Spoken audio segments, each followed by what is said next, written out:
నమస్తే రమగారు. నమస్తే జయ. రమగారు, మనము చీకటి చిన్నరాజు చెప్పుకుంటూ ఉన్నాం. వాళ్ళందరినీ పసిపూసి మారేడుకాయలు మారేడుకాయలు చేసి చేశాడు. అక్కడ పెట్టాడు. తెల్లారేసరికి చేరిపోయాడు. పొద్దున్న లేచేస్తే ఏముంది, వీళ్ళు ఇంకా మత్తులో దోగుతున్నారు. కాస్తా కోస్తా స్పృహ వచ్చి చూసుకుంటే ఒంటి మీద బట్టలు ఉన్నట్లేవు, ఏమిటో చేతులు కట్టేసి ఉన్నట్టున్నాయి. అయోమయంగా ఉంది వాళ్ళకి. జనాలు ఒకళ్ళు చేరిపోయారు. పొద్దుటిపూట కొడకాళ్ళు బుడ్డాళ్ళు వాళ్ళు వీళ్ళు చేరతారా, వాళ్ళందరూ కేరింతలు కొట్టారు. ఎవరో ఉన్నారు, మసిపూసి ఉన్నారు, వీళ్ళు మొహాలు గుర్తుపట్టేలాగా లేవు. నగలు తీసేశాడు. అందరికీ నెత్తి మీద శిరస్త్రాణాలన్నీ తీసుకెళ్ళి ఒక మూల బారేశాడు. అక్కడేదో మురుగుంటుంటే అందులో బారేశాడు. బట్టలు లేవు, భోజిపాతరాయిళ్ళుగా ఉన్నారు. ఇంచుమించుగా అందరు దిశమొల్లలతో ఉన్నట్టే. ఏవో చిన్న చిన్న వస్త్రాలు లోపల వేసుకునేవి ఎంత ఉంటాయి. అక్కడి నుంచి జనం అంతా చేరారు. కొంత నోట్లో కొన్నేమో వాళ్ళవి ఆ శిరస్త్రాన్ని మెడలో వేసుకుని మఫ్లర్ లాంటివి నోట్లో కుక్కేశాడు. మూలేదా ఆలేదు, నోటి నుంచి మాటలు రావట్లేదు. వాళ్ళకేదో తెలుస్తోంది కానీ తెలియటం లేదు. అక్కడి నుంచి జనం అంతా చేరారు. గందరగోళం. సైనిక శిబిరం ఇది. వాళ్ళేనో కాదో తెలీదు, దగ్గరికి వెళ్తే ఏమవుతుందో తెలీదు. జనాలంతా చేరారు. ఈ లోపల ఒకళ్ళు ఇద్దరు తొందరపడి కాస్త ముందుకెళ్తుంటే ఇక్కడ నుంచున్నాడు కాబట్టి ఓబోయ్ ఇంకా నయం అందులోకి వెళ్ళావంటే నువ్వు ఏమవుతుంది, దీన్ని ట్యాంపర్ చేసినట్టు అవుతుంది సాక్ష్యాలని. అదొకటి. వీళ్ళు నీ మీద పడతంతారేమో తెలీదు, అసలు వాళ్ళు ఎవరో తెలీదు. రాజభట్లు వచ్చేదాకా వీళ్ళని ముట్టుకోకూడదు. ఇక్కడి నుంచి ఖబర్ అందించాలా. లేనిపోంది వాళ్ళ జోలికి వెళ్ళామంటే నీ నెత్తి మీదకి వస్తుంది, నిన్ను ఉరికంబానికి ఎక్కిస్తారు, నువ్వే చేసావంటారు అనేసరికి ఆ ముందుకెళ్ళిన ఉత్సాహవంతుడు కూడా వెనక్కి వచ్చేసాడు. జనం అంతా చేరిపోయారు. ఈ లోపల రాజస్థానానికి కబురు వెళ్ళింది. ఇక్కడ సైనిక శిబిరంలో కొంతమంది కట్టేసి ఉన్నారని, వాళ్ళ మొహాలు నిండా మసిందని, ఒంటి మీద గుడ్డలు లేవని, సైనికులు లేరని, వీళ్ళే సైనికులేమోనని అనుమానంగా ఉందని. ఈ మొత్తం మీద ఏం చేశారు, సరే ఇంకొంతమంది వచ్చి ఆ నోట్లోంచి గుడ్డలు లాగితే వీళ్ళే బేరమన్నారు. వీళ్ళని ఎట్లా తీసుకెళ్లాలో తెలియలే. సరే ఆయన అన్నాడు, ఎలా ఉన్న వాళ్ళని అలా తీసుకొచ్చేసేయండి అన్నాడు. ఇక చేతులు కాళ్ళు కట్టేస్తున్న జనం అందరినీ సభలోకి ప్రవేశపెట్టారు. పెడితే ఏముంది, గోచిపత్రాయిళ్ళు, మొహాల నిండా ఒంటి నిండా మసి, వీపుల మీదేమో చీకటి చిన్నరాజు రాస్తుంది అని రాసేసింది. ఇక దాంతో నేను అన్నాడు, ఎవరో చేశారు ఇది కావాలని. ఏం తాగారు అనేది వీళ్ళు చెప్పలేకపోయారు. వీళ్ళు ఏం చేశారు, ఎవడో ఒకడు ఏదో తెచ్చాడు, అవి తాగామని చెప్పల. వాడెవడో ఒక పల్లెటూరు వాడు వచ్చాడని, తమ మొహాల మీద ఏదో విసిరాడని, దానివల్ల తమ స్పృహ తప్పి పడిపోయామని వాడు ఇది చేశాడని చెప్పారు. వాడు చెరుకు రసం తెచ్చాడు, మేము తాగాము, వాడిని మ్యాన్పులేట్ చేద్దాం అనుకున్నాం, వాడు మమ్మల్ని మ్యాన్పులేట్ చేశాడు. అలా నిజాలు ఎవరు చెప్తారు? అదే కదా. ఎవడో ఒక పల్లెటూరి వాడు అన్నది మాత్రం జనంలోకి వెళ్ళింది. పల్లెటూరు వేషంలో ఉన్నాడు వాడు.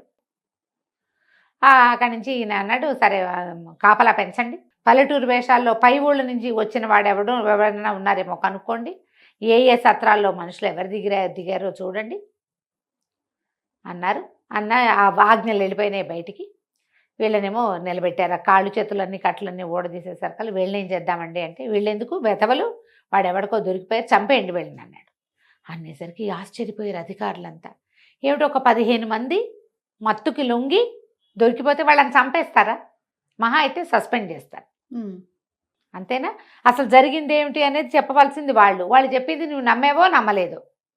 వాళ్ళు ఉంటే వాడిని ఎవరినో గుర్తుపడతారు కనీసం. అది కూడా చేయకుండా ఇంతమందిని, ఒక అధికారిని 15 మంది భటుల్ని చంపేయటం అంటే ఉరిదీసేయండి అందరినీ అన్నాడు. మొత్తం రాజస్థాన్లో ఉన్న వాళ్ళందరికీ కష్టం వచ్చింది. ఒట్టి పుణ్యానికి వాడేం చేయలా, వాడెవడో చేసింది ఒట్టిగా కట్టేసి వెళ్ళాడు. వీడికి రాజరికం తెలుసా? వీడికి రాజులు ఇట్లాంటి శిక్షలా వేస్తారు? ఈ 15 మందికి ఒక్కొక్కడికి ఒక్కో పటాలాన్ని ఇచ్చి ఊరంతా వెతకండి మీరు గుర్తుపడతారు కదా అనాలి. అది కూడా అంటల్లవాడు. మా పరువు తీశారు కాబట్టి వీళ్ళని చంపేయాలంటాడు. పరువు తీసి వాడెవడికో దొరికారు. మొత్తం ఆస్థానం అంతా ఎదురు తిరిగిపోయింది రాజవర్మకి. అందరికీ మంట వచ్చింది. కానీ ఏమంటే వీడు ఏం చేస్తాడు. అవును. అక్కడి నుంచి అంతఃపురానికి వెళ్ళాడు. వెళ్ళేసరికల్లా చెల్లెలకి చెప్పాడు, ఎవడో చీకటి చిన్నరాజు అని ఒకడు తయారయ్యాడు కొత్తగా, విప్లవకారుడు, సైనికులందరికీ మసిపూసి చేశాడంటే ఈవిడేమంది, నువ్వేమిటి ఊళ్ళో తిరుగుతావు, నువ్వు రాజుగారికి ఎవరు ఫర్గా ఉన్నారు, నీకెవరు ఫర్ అవుతున్నారో చూసుకోవా, నేను అంతఃపురంలో ఉండేదాన్ని, ఇంకా బాగా చూసుకోవాలి. వీరవర్మ అని ఒకడు ఉండేవాడు, రాజుకి కుడిభుజంగా ఉండేవాడు, మన మహారాణిని వెడలంపేశాక కూడా రాజుగారి చుట్టూ తిరిగేవాడు. అతనికి మనం ఈయన్ని అంతఃపురంలో బంధించేసామని చాలా మంటగా ఉంది. వాడెవరినైనా చేశాడేమో, ఇట్లా ఏర్పాటు చేశాడేమో, ఎవరైనా అతనే చేశాడేమో ఈ పని, ముందు అతన్ని బంధించు, అతన్ని చెరసాల్లో వేయి, భయపడతారు జనం. ఇప్పుడు అతని దీంట్లో అంటే అతను తర్ఫీదు చేసి ఎవరినైనా ఈ పని చేయిస్తుంటే పెద్దవాడిని బంధించామనుకో, చిన్నవాళ్ళు ఏం చేస్తారు, సైలెంట్గా ఉండిపోతారు. అవును. అనేసరికల్లా వీరవర్మని బంధించారు. జనాలంతా ఆశ్చర్యపోయారు, ఎందుకు బంధించారు? ఈ వీరవర్మ అరెస్ట్ కూడా ఏం రహస్యంగా జరగల, ఓకే. ఓపెన్ గానే జరిగింది. ఊళ్ళో తిరుగుతున్న వినయపాలుడికి వీరవర్మని బంధించారని తెలిసిపోయింది. తెలియంగానే ఇతను ఏం చేశాడు, అక్కడికి ఒక పావురాయి టపా మీద పారాయణ స్వామివారికి కబురు పంపించాడు, వీరవర్మని బంధించారు, ఏం చేయను అని. చెరసాలలోకి రెండో పక్క నుంచి ప్రవేశించచ్చు, వీరవర్మని విడిపించు, వీరవర్మ మనవాడు అని కాగితం వచ్చింది. ఇతను ఏం చేశాడు, చెరసాల బయట నుంచి చూడడానికి అది చాలా పెద్దది, దానికి వెనకాల భాగంలో ఒక నది ఉంది. ఆ నది నిండా మొసళ్ళు ఉన్నాయి. ఆ మొసళ్ళు ఏంటంటే కొంత సమయం ఇట్లా పైకి వచ్చి విశ్రాంతి తీసుకుంటాయి. ఆ విశ్రాంతి తీసుకునే సమయంలో వెళ్ళగలిగితే ఒక రకం, ఎట్లా వెళ్ళాలి, ఏం చేశాడు, మాంసం కొనుక్కున్నాడు. బోళ్ళనే మాంసం ముద్దలు ఒక సంచిలో వేసుకుని సాయంకాలం దాకా ఆగి చీకటి పడేదాకా రాత్రి వేళ ఇక నది దాటడానికి ప్రయత్నం మొదలుపెట్టాడు. మాంసం ఉంది, ఒకవేళ మొసళ్ళు వస్తే ఒక మాంసం ముక్కేసి తప్పించుకోవచ్చు. అడి తిరిగి మొత్తానికి చెరసాల వెనక భాగంలో చేరాడు.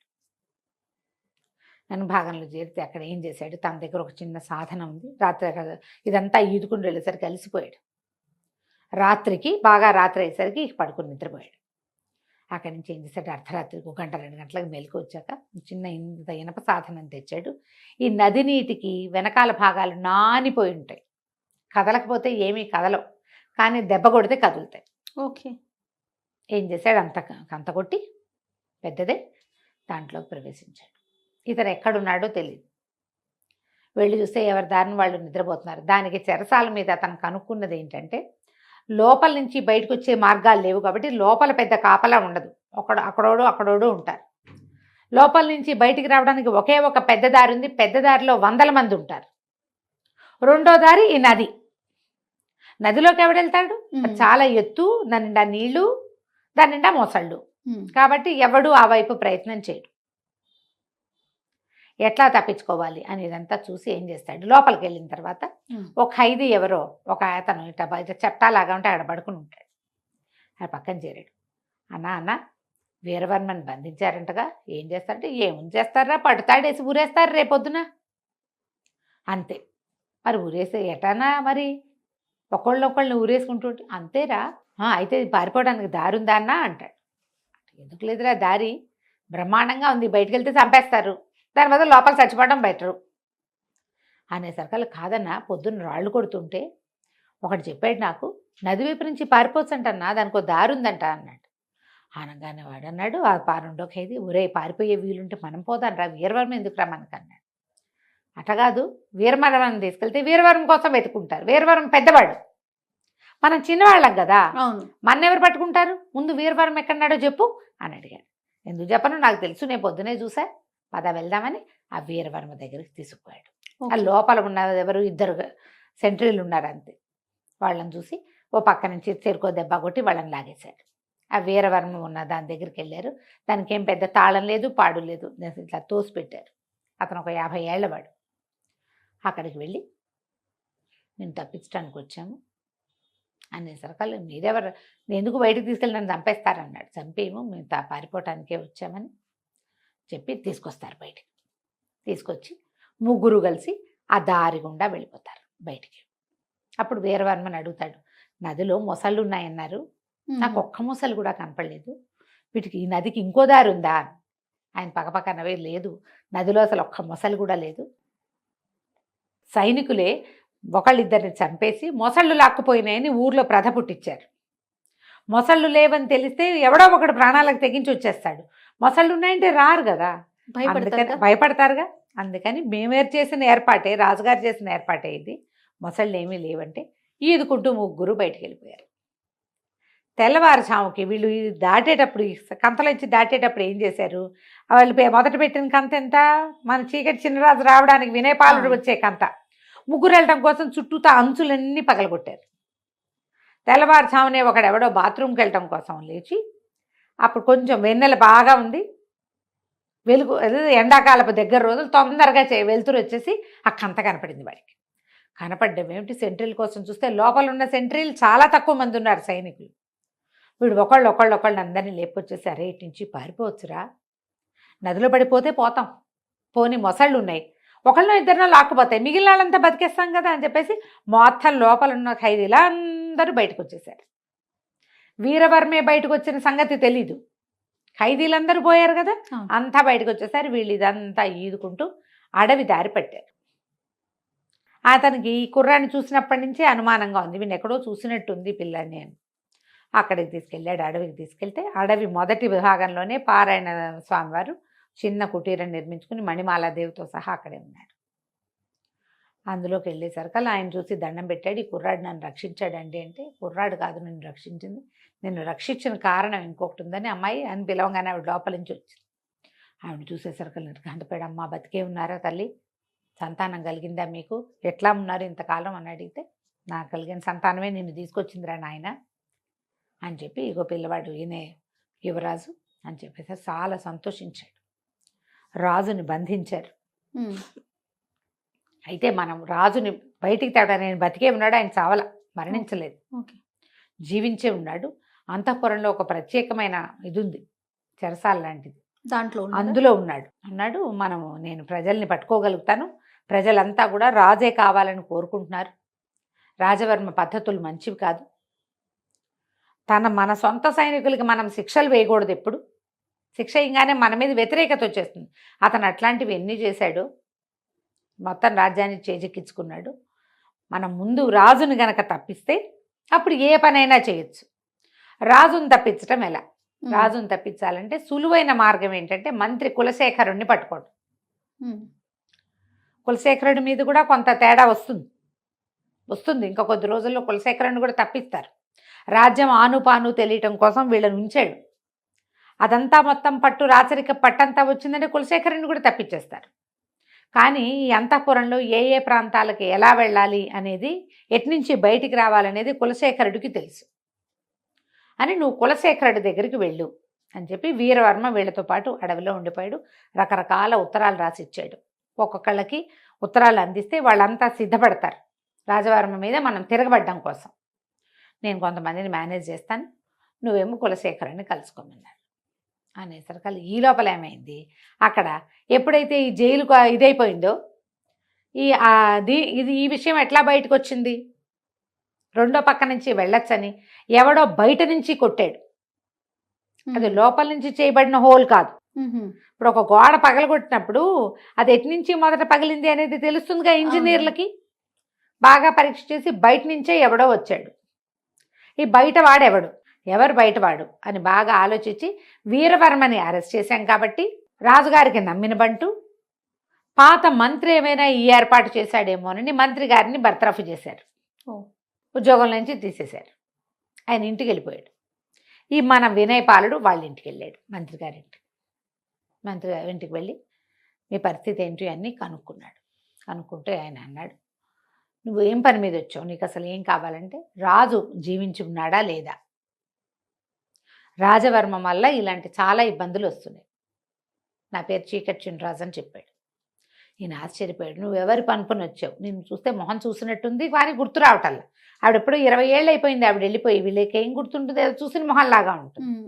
అయితే ఈయన ఏమన్నాడు, లోపల రాజుగారు ఉంటే రాజుని తప్పించవచ్చు కదా, తప్పించాలంటే రాజుగారికి చెప్పాలి, రాజుగారిని తీసుకురావాలంటే ఎవరికైనా ఒకటికి దారులు చెప్పాలి.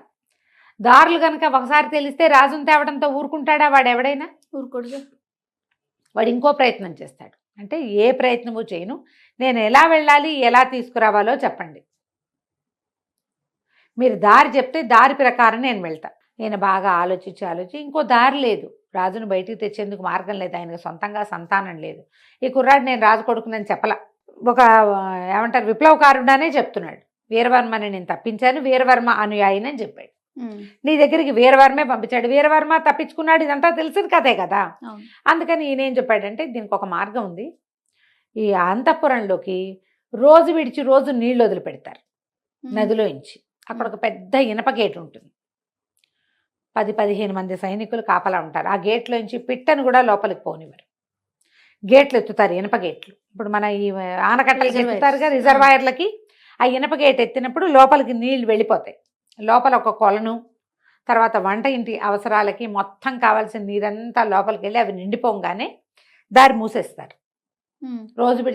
రోజు లేదా 2 రోజులకు ఒకసారి ఆ దారి నుంచి చేపను కూడా రానివ్వరు. జల్లెళ్ళు ఉంటాయి, జల్లెడ ఉంటుంది, మనుషులు ఉంటారు. అదొక్కటే దారి లోపలికి వెళ్ళటానికి. ఆ దారి గుండా వెళ్ళొచ్చు. అక్కడి నుంచి ఒక ఇది గీసిస్తాడు అంటాడు, ప్రత్యేకంగా ఒక ప్లాన్ గీసిస్తాడు. రాజు ఫలానా చోట ఉంటాడు, నువ్వు ఈ దారి గుండా ఇలా వెళ్ళి ఇట్లా వెళ్ళి అక్కడికి వెళ్ళి ఆయన్ని తీసుకురావాలి. తీసుకొచ్చాక ఆయన్ని బయటికి తేవడానికి ఒక ప్రత్యేక మార్గం ఉంది. మార్గం మూసేయాలి. మళ్ళీ ఒక్కసారి ఆ మార్గం రాజవర్మ కానీ ఒక్క సైనికుడికి తెలిసినా కష్టం. ఇది కేవలం ఆనుచారంగా రాజుకి మంత్రికి మాత్రమే తెలుస్తుంది. సంతానం కలిగాక రాణిగారికి చెప్పేవాళ్ళం. సంతానం ఇక్కడ కలగల అంచేత రాణిగారికి తెలియదు. రహస్య మార్గాలు ఉన్నాయని తెలుసు ఆవిడికి, కానీ ఎక్కడి నుంచి ఎటు అనేది ఆవిడకి తెలియదు. మా తండ్రి ఈ రాజ్యానికి మంత్రిగా ఉండటం వల్ల మాకు మాత్రమే తెలుసు, ఎవ్వరికీ చెప్పకూడదు ఓకే అనేసరికల్లా సరే ఒప్పుకున్నాడు. ఇప్పుడు ఎట్లా ఈ నీళ్ళల్లో నుంచి వెళ్ళాలి? సరే ఏం చేయటం మొదలుపెట్టాడు. నదికి ఎగువన ఇప్పుడు ఈ నది నీళ్ళ గుండా ఎట్లా లోపలికి వెళ్ళాలి అనేది ప్లాన్ మొదలుపెట్టుకున్నాడు. ఎలా మన చీకటి చిన్నరాజు అయినటువంటి వినయపాలుడు లోపలికి వెళ్ళాడు, ఏ రకంగా మహారాజుని బయటికి తెచ్చాడో మనం 3వ భాగంలో తెలుసుకుందాం. తప్పకుండా రమ్మగారు. నమస్తే. నమస్తే. నమస్తే రమ్మగారు. నమస్తే రమ్మగారు, విక్రమ బేతాళ కథలు అద్భుతమైన కథలండి. ది బెస్ట్ కథలు అంటే అవే. ఆ స్టోరీస్ అనిపిస్తుంది నాకైతే. భలే ఎన్నిసార్లు విన్నా, ఎన్ని విన్నా కూడా ఇంకా ఇంకా వినాలనిపిస్తుందండి. ఉంటాయి మంచి కథలు. ఒకటి ఏంటంటే చెప్తారా? పట్టుబదలని విక్రమార్కుడు మళ్ళీ వెనక్కి తిరిగి శ్మశానం లోపలికి నడిచాడు. చెట్టు ఎక్కాడు, మృత కళేబరాన్ని భుజం మీద వేసుకున్నాడు. కళేబరాన్ని ఆశ్రయించుకుని ఉన్న భేతాళుడు, నీ ఓపికకి చాలా మెచ్చుకుంటున్నాను, ఒక అత్యద్భుతమైన కథ చెప్తా, మార్గాయాసం తెలియకుండా విను. ఓకే. మంచి కథ, బోర్ కొట్టకుండా ఉంటుంది. నడిచేటప్పుడు మనకు ఆయాసం వస్తుంటుంది, కథ ఏదో వింటుంటే కొడుతూ ఉంటావు, బాగుంటుందని కథ మొదలుపెట్టాడు. పూర్వం ఎక్కడ కౌశాంబి నగరానికి దగ్గర మగధ రాజ్యం, కౌశాంబి నగరం, ఇలా బోళ్ళని పేర్లు పెట్టారు దానికి. అది అప్పుడు వత్సరాజు రాజ్యం చేస్తున్న కాలం. ఈ వత్సరాజు కథలు మనం నరవాహన దత్త చరిత్రలో అవునండి. వత్సరాజు ఉదయనుడు, అతని కాలంలో ఒక తండ్రి కూతురు ఉండేవాళ్ళు. తండ్రి బుద్ధదత్తుడు, కూతురు పేరు అంగారవతి.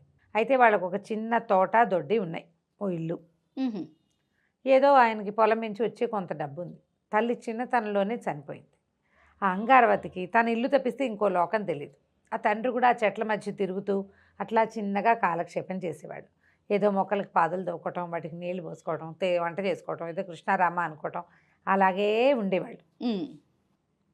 అస్సలు ఆ అమ్మాయికి బయట ప్రపంచమే తెలీదు, ప్రపంచపు హంగు బంగు ఏమీ తెలీదు.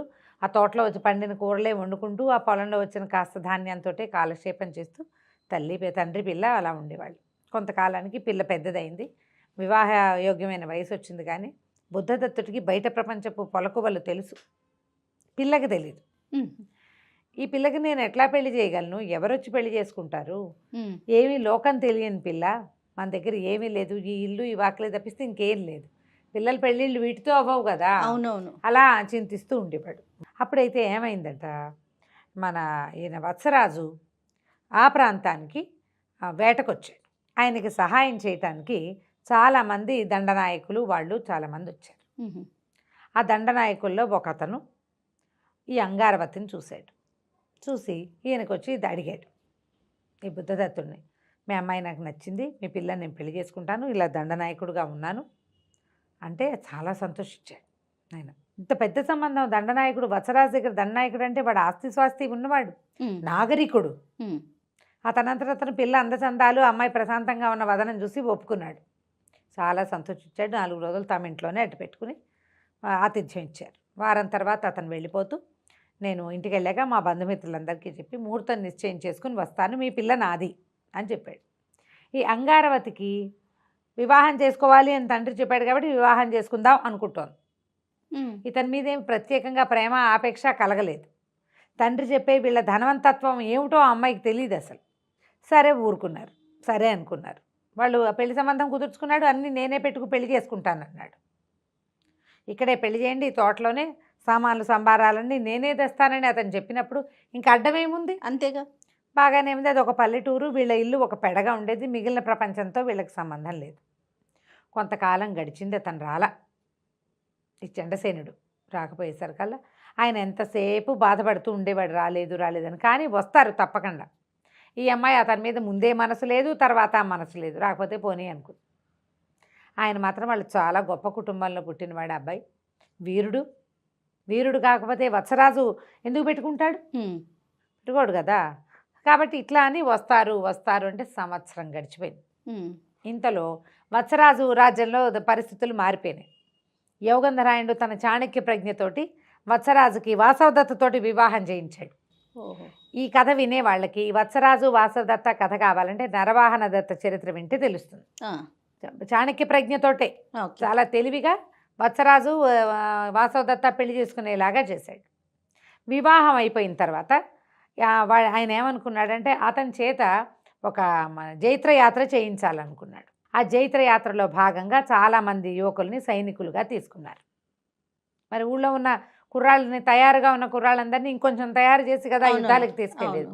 అలా చాలామంది సైనికుల్ని తీసుకున్నారు. ఆ సైనికుల్లో శతానీకుడు అనే కుర్రాడు ఒకడు. వాళ్ళు ఈ ఊరి గుండా వెళ్తూ ఈ కౌశాంబి నగరం దాటి ఈ అమ్మాయిని కదా అంగారవతి వాళ్ళు ఉన్నారు కదా, ఆ పల్లెటూరు మీదుగా వెళ్తూ అక్కడ విడిశారు.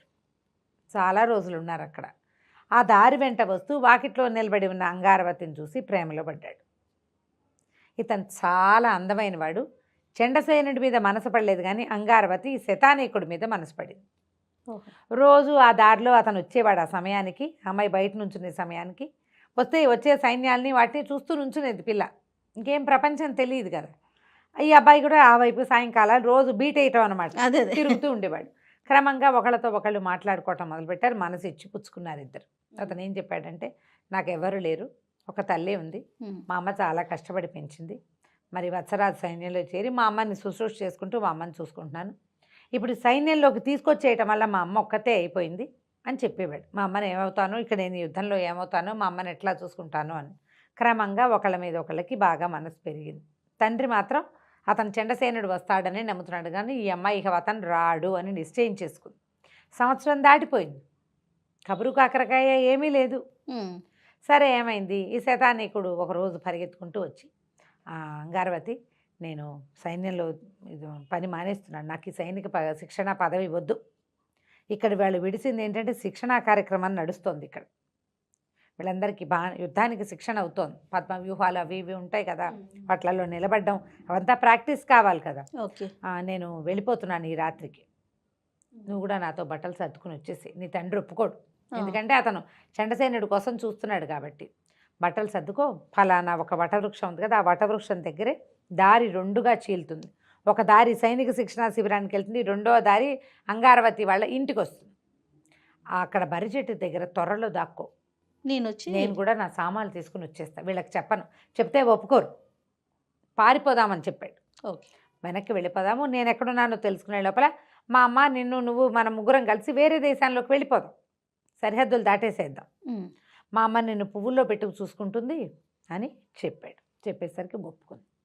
తండ్రికి చెప్పాల, ఎందుకంటే ఆయన ఈ చండసేనుడి మీదే మనసుంది, మాట ఇచ్చాడు అతను వస్తాడు అని. అమ్మాయి బట్టలు సర్దేసుకుంది, వచ్చిన 2 మూటలు చేసేసుకుంది. ఆ 2 మూటలు మోసుకుంటూ వచ్చి ఆ మర్రి చెట్టు కింద త్వరలో కూర్చుంది. కూర్చునేసరికి అలా ఇంతలో ఏమైంది, దూరంగా 2 మనుషులు వస్తూ కనపడ్డారు. ఇంకా శతానీకుడు రాలా ఈ అమ్మాయిని తీసుకెళ్ళడానికి. ఆ వస్తున్న మనుషులు ఈ మర్రి చెట్టు దగ్గర కొంచెం దగ్గరగా వచ్చారు. ఆ చంద్రుడి వెలుగులో ఆ అమ్మాయి గుర్తుపట్టింది చండసేనుడు అతను. రెండో వాడు ఇంకొకడు ఒక సైనికుడితో కలిసి వచ్చాడు. వచ్చి అతను చెప్తున్నాడు అనమాట, ఈ దారి సైనిక శిక్షణ శిబిరానికి వెళ్తుంది, రెండో దారి బుద్ధదత్తుడు గారింటికి వెళ్తుంది. రేపు ఉదయం బుద్ధదత్తుడు గారింటికి వెళ్దాం, ఇవాళ మనం వెళ్ళిపోదాం. శిక్షణా శిబిరానికి వెళ్ళి పడుకుని రాత్రి వేళ వెళ్తే బాగుండదు. వాళ్ళు ఎంత మన చుట్టాలు కాబోతున్నప్పటికీ, ఎంత మనం వివాహ సంబంధం చేసుకోబోతున్నా రాత్రి వేళ వెళ్తే బాగుండదు, చాలా కాలం ఆలస్యం కూడా అయింది కదా. అందుకని ఇవాళకి వెళ్ళిపోయి రేపొద్దునే పువ్వులు పళ్ళు పలహారాలు పుచ్చుకుని వెళ్దాము, సాంప్రదాయంగా వెళ్దామన్నాడు. అన్నాక ఆ చెట్టు దగ్గర లెఫ్ట్కి వెళ్తే అంగారవతీలు కదా, రైట్కి వాళ్ళు నడుచుకుంటూ వెళ్ళిపోయారు. ఈ అమ్మాయి అట్లా కూర్చుంది. కాసేపు అయ్యాక శతానీకుడు వచ్చాడు. సరే అంగారవతి అని పిలిచాడు. పిలిస్తే అమ్మాయి బయటకు వచ్చింది. నీకు చెప్పడం కోసమే ఇంతసేపు ఆగాను, లేకపోతే ఇందాకే వెళ్ళిపోయేదాన్ని, నేను నీతో రావడం లేదు, నువ్వు వెళ్ళిపో అని చెప్పి. అతను ఆశ్చర్యపోయాడు. అంతేనా అన్నాడు. అంతే, నేను రాను నీతోటి, నువ్వు వెళ్ళిపో, ఇక నా మీద నువ్వు ఆశ పెట్టుకోవద్దు అని చెప్పి అతనికి నమస్కారం చేసి, నన్ను క్షమించు, నీకు ఆశ పెట్టాను, ఎలాగైనా నువ్వు ఉద్యోగం మానుకుని వెళ్ళిపోతావు, మీ అమ్మగారిని జాగ్రత్తగా చూసుకో, నీలాంటి మాతృసేవా పారాయణుడు ఇతల కాలం వర్ధిల్లాలని భగవంతుని కోరుకుంటానని చెప్పి తన మూటలు 2 జంకలు పెట్టుకుని ఇంటికి వెళ్ళిపోయింది. మర్నాడు పొద్దున్న చండసేనుడు వచ్చాడు. తండ్రికి ఈ అమ్మాయి వెళ్ళింది తెలీదు, వచ్చింది తెలీదు. చండసేనుడు వచ్చాడు. వచ్చి ఏం చెప్పాడంటే, ప్రభువుల దగ్గర మాన్యం ఏర్పాటు కాలేదు, నాకున్న జీతం చాలా చిన్నది, నేను మిమ్మల్ని కలిసే నాడు కేవలం నేను తినడానికి సరిపోయేదే, వివాహం చేసుకుని ఒక కుటుంబాన్ని పోషించాలంటే మాన్యం కావాలి, ఆ మాన్యాన్ని ప్రభువులు ఏర్పరచడానికి ఇంత సమయం పట్టింది, అది వచ్చాక మీ అమ్మాయితోటి వివాహం అనుకున్నాను అని చెప్పి వివాహ పత్రిక రాయించాడు మా నాన్న, ఇదిగోండని వివాహ పత్రిక చేతిలో పెట్టాడు. ఆయన చాలా సంతోషించాడు. నాకు తెలిసిన ఆయన, నువ్వు మంచి గుణశీలాదులు సరిగా లేకపోతే వత్సరాజు తన సైన్యంలోకి తీసుకోడు, నువ్వు దండనాయకుడు అయ్యావు, ఏదో ఒక రోజు నువ్వు వస్తావని నీకోసం ప్రశాంతంగా వేచి ఉన్నావు, నేను మా అమ్మాయిను అన్నాడు. సరే, బాగానే ఉంది. వివాహం నిశ్చయం అయిపోయింది కథ. ఇప్పుడు అడిగాడు భేతాళుడు, విక్రమార్క, కథ విన్నావు కదా, శతానీకుడితో వెళ్ళిపోవటానికి నిశ్చయించుకున్న అమ్మాయి ఎందుకు తిరిగి వచ్చేసింది, నీకు సమాధానం తెలిసి చెప్పకపోతే తల 1000 వక్కలవుతుందన్నాడు. ఈయనేం చెప్పాడంటే, ఈ ఉగ్రసేనుడు ఎవరైతే ఇతను ఉన్నాడో చండసేనుడు, అతను తండ్రి మాట్లాడాడు, తండ్రి అతను మాట్లాడుకున్నారు, తండ్రికి వాగ్దత్తగా ఉంది ఈ అమ్మాయి. తండ్రి ఏం చెప్పాడు, మా పిల్లల్ని నీకు ఇస్తాను అని చెప్పాడు. ఇప్పుడు ఈ అమ్మాయి వెళ్ళిపోతే తండ్రి మాట పోతుంది. తన ప్రేమ కంటే నిజానికి ఆ అమ్మాయి చండసేనుడిని ప్రేమించింది శతానీకుడిని. ప్రేమించినప్పటికీ తన తండ్రి పరువు పోతుంది. అతను కనుక చండసేనుడు రాకపోయింటే ఆ అమ్మాయికి తెలియకపోతే ఏం జరిగేదో, తనకి తెలిసి కూడా తన తండ్రి పరువు పోకూడదని, తన తండ్రి మాట తప్పకూడదని, తన తాలూకు వంశంగా మర్యాద వాటన్నిటిని దృష్టిలో పెట్టుకుని ఆ అమ్మాయి తన ప్రేమ కంటే తండ్రి మర్యాదకి ఎక్కువ విలువిచ్చి వెనక్కి వెళ్ళిపోయింది. ఓకే అనగానే పక్కపక్కన భేతాళుడు, సరిగ్గా చెప్పావు, ఇదే అంగారవత ఆలోచన, కానీ నువ్వు మౌనభంగం చేసావు కాబట్టి నేను వెళ్ళిపోతున్నాను వచ్చని ఇతను కాస్త పరిగెత్తుకుంటూ భేతాళుడు ఈ శవంతో సహా వెళ్ళిపోయి మరి చెట్టు మీదకి వెళ్ళిపోయాడు. మళ్ళీ అక్కడ ఉన్న చెట్టు మీదకి ఇంకేం చేస్తాడు మన విక్రమార్కుడు, చక్కగా నడిచి మళ్ళీ వెనక్కి తిరిగి మొదలుపెట్టాడు లోపలికి వెళ్ళి.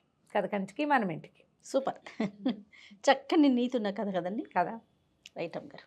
నమస్తే రమ్మగారు. నమస్తే జయ. రమ్మగారు, మనం గతంలో ఎలుక పిల్లతోటి ఐశ్వర్య అని ఒక కథ చెప్పుకున్నాం, మంచి సరదా కథ. అలాంటి కథలు ఏమన్నా ఉన్నాయా? చచ్చిపోయిన ఎలుకతోటి ఒక అబ్బాయి అవును ఎట్లా డబ్బు సంపాదించాడు అని, అనాతో ఐశ్వర్యం అని ఒక కథ ఉంది.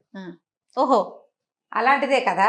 ఇది ఇంకొంచెం చిన్న డిఫరెంట్ సినారియో వేరనమాట, కాకపోతే సంపాదన సేమే, బాగుంటుంది కదా. ఒక ఊళ్ళో ఒక భార్య భర్త ఉండేవారు. ఆ భర్త పేరు రాములు. కొంచెం తెలివైన వాడే కానీ ఏమీ లేవు పాపం, ఏదో చిన్నగా పని చేసుకుని బతికేవాళ్ళు. అయితే ఎంతసేపు ఏమంటూ ఉండేవాడంటే, ఒక్క అణ దొరికితే వ్యాపారం చేసి సంపాదిస్తాను, అణ కూడా లేదు మనకనేవాడు. అణతోటి వ్యాపారం ఎలా చేస్తారు బాబా, భలే చెప్తావు అనేది పెళ్ళం. అయ్యో కాదు, అసలు అణ అయినా పుట్టాలిగా మన బతుక్కి, చూడు ఏదో పని చేస్తున్నాం, అన్నం పెడుతున్నారు తింటున్నాం, అణా డబ్బులు కూడా లేవు మన దగ్గర. అణాలంటే ఎప్పటి రోజులు ఇవి, పాతకాలపు కథ కదా. అయితే ఏమైంది, వాడు ఇలా అంటుండగా, ఈ రాములు ఇలా అంటున్నప్పుడు ఆ ఊరు ఆ మోతుబరి, వీళ్ళకి ఇతను ఎవరి దగ్గర అయితే పని చేస్తాడో అక్కడ మోతుబరి, ఆ ఇంటి మోతుబరి విన్నాడు. ఏమనుకున్నాడు, ఏమిటో వీడు తెలివి చూద్దాం అని చెప్పి ఏం చేశాడు, ఆ గొడ్ల సావిడి పక్కనే వీళ్ళు గుడిసె, వీళ్ళు అందులో ఉంటారు, ఆ గొడ్ల సావిడి దగ్గర ఒక అణాకాసు పడేసాడు. పడేసేసరికల్లా మర్నాడు పొద్దున్నే, ఇది సాయంకాలం చీకటి మాటం జరిగింది, మర్నాడు పొద్దునే వాకిళ్ళు ఊడుస్తోంది, గొడసావిడి అవి ఊడుస్తుంది భార్య. ఊడుస్తూ అణా చూసి, మావా నువ్వు అనాకాసు వ్యాపారం చేస్తానంటావు, ఇదిగో నీకు అనాకాసు ఉంది తీసుకోమని, చూడు వ్యాపారం చేయి చూద్దాం ఎలా సంపాదిస్తావో అని అనాకాసు తెచ్చి తన చేతులు పెట్టింది ఆ బిళ్ళ. చెప్పేసరికల్లా ఇతను ఏమన్నాడు, మందెందుకైంది, ఇది ఎవరితో అయి ఉంటుందని, అయ్యగారు మీరేమైనా డబ్బులు పడిపోయినాయి జేబులోంచి, అణా దొరికిందండి అని ఆ మోతుబరికి ఇచ్చాడు. ఆయన అన్నాడు, నాది కాదురా, అసలు నా జేబులో చిల్లరే ఉండదు, నేను ఎప్పుడు వేసుకోను, ఎక్కడి నుంచి పడిందో, అయినా నీకు దొరికింది కదా, ఇది నీదే లేరా, వాడుకో అని ఇచ్చాడు. వాడుకోమన్నాడు, చూద్దాం ఏం చేస్తాడు అని. అయితే ఇతను చింకి చాటంత అయింది ఇతని మొహం, అబ్బా మొత్తానికి మన వ్యాపారానికి పెట్టుబడి దొరికింది. ఇప్పుడు ఈ అనాకాసుతో ఏం చేశాడో చూద్దాం, వాళ్ళ ఆవిడ ఇతను ఏం చేస్తాడో చూద్దామని ఉంది. ఈ అనాకాసు పుచ్చుకుని ఒక వడ్డీ వ్యాపారస్తుడి దగ్గరికి వెళ్ళాడు. చిన్నగా వ్యాపార ఊళ్ళల్లో అప్పులు ఇచ్చేవాళ్ళు ఉంటారు కదా. ఏమన్నాడు, అక్కడ సుబ్బయ్యో ఎవరో వ్యాపారస్తుడు ఒక షాపు చిన్న కొట్టు కోమటి కొట్టు దగ్గరికి వెళ్ళి ఏమన్నాడంటే, ఇదిగో ఈ అణా ఏమో వడ్డీ కింద ఉంచుకో, ₹1 అప్పివ్వు నాకు, రూపాయికి అణా వడ్డీ, రూపాయి అప్పివ్వమన్నాడు.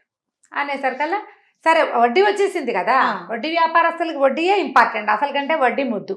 రూపాయి ఇచ్చాడు. ఏమైనా చిన్న చిన్న డీటెయిల్స్ పోతాయేమో, చాలా చాలా కాలం అవుతుంది, కానీ రూపాయి ఇస్తాడు. ఇచ్చిన తర్వాత ఏమైంది, ఈ రూపాయి పుచ్చుకొని అటు ఇటు చూసి ఇంకో కొంచెం పెద్ద వ్యాపారస్తుడి దగ్గరికి వెళ్ళాడు. పెద్ద వ్యాపారస్తుడి దగ్గరికి వెళ్ళి ఆయనకి ఆ రూపాయి ఇచ్చి, ₹10 రూపాయి వడ్డీ కింద ఉంచుకో, ₹10 అప్పివ్వు నాకు అని ₹10 తెచ్చాడు. మొదట తెచ్చింది ఎంత, రూపాయి, అణా నుంచి రూపాయి, రూపాయి నుంచి ₹10, ₹10 ఇచ్చి ₹100 తెచ్చాడు ఒక చోట నుంచి. ఇంతకీ ఆ అన్న తనది కాదు చూడండి. ఈ 100 తెచ్చిన తర్వాత చూసావా సంపాదించానని భార్యకి చూపించాడు. అంతా అప్పే కదటయ్యా భలేవాడివి అని. అలా కాదే, నేను చెప్తాను ఉండని. అక్కడి నుంచి ఏం చేశాడు, ఈ 100 చేతిలో 100 ఉంది కదా, ఈ 100 పట్టుకెళ్ళి ₹1000 అప్పు తెచ్చాడు ఇంకొక దగ్గర నుంచి. ₹100 వడ్డీకి ఎవరిస్తారు, ఎవరు ఇవ్వరు, అర్జెంటు నాకు డబ్బులు, అందుకని ఈ 100 వడ్డీ కింద ఉంచుకొని 1000 తెచ్చి భార్యకి చూపించాడు. అయినా కూడా ఇదేగా. ఇది తీసుకున్న తర్వాత ఏం చేశాడు, ₹1000 ముందు 100 ఒక చోట తెచ్చాడు, ₹10 ఒక చోట తెచ్చాడు, రూపాయి ఒక చోట తెచ్చాడు, వాళ్ళందరూ అప్పులు తీర్చేశాడు. చిన్నప్పులు ఏం లేవు, ఇప్పుడు కేవలం ₹1000 అప్పు ఒకటి మాత్రమే ఉంది. తెలివిగా పెద్ద అప్పు తెచ్చి చిన్న అప్పులు తీర్చుకోవాలి, తెలివైన వాడు చేసే పని. ఈ 1000 ఏం చేశాడంటే ఇందులో కొంత డబ్బులు మళ్ళీ వాడేశాడు. 900 చిల్లరే ఉంది, 10 10 100 తీసేశాడు కదా, అందులో 900.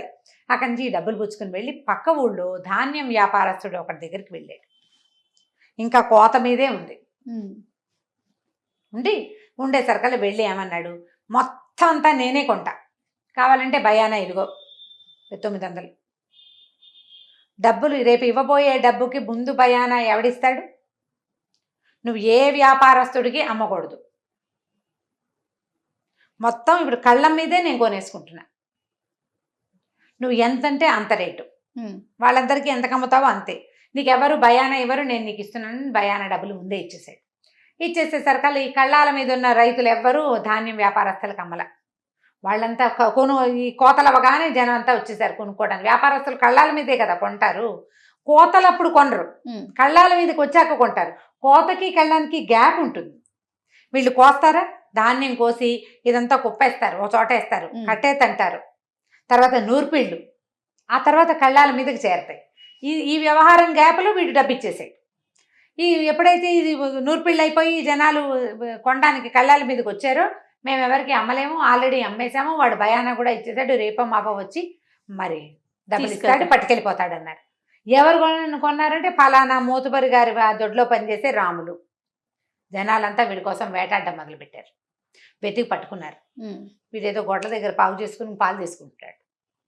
పట్టుకున్నారు, బాబు నువ్వు పక్క ఊర్లో ఉన్న ధాన్యం అంతా కొనేసావట, మేము మారుబేరానికి అమ్మేవాళ్ళం, ఇక్కడి నుంచే తీసుకెళ్తాం, ఇది నాణ్యమైన వస్తువు, రేటు తక్కువ వస్తుంది, అంతా నువ్వు కొనేసావు, ఎట్లాగా అని గోల పెట్టారు.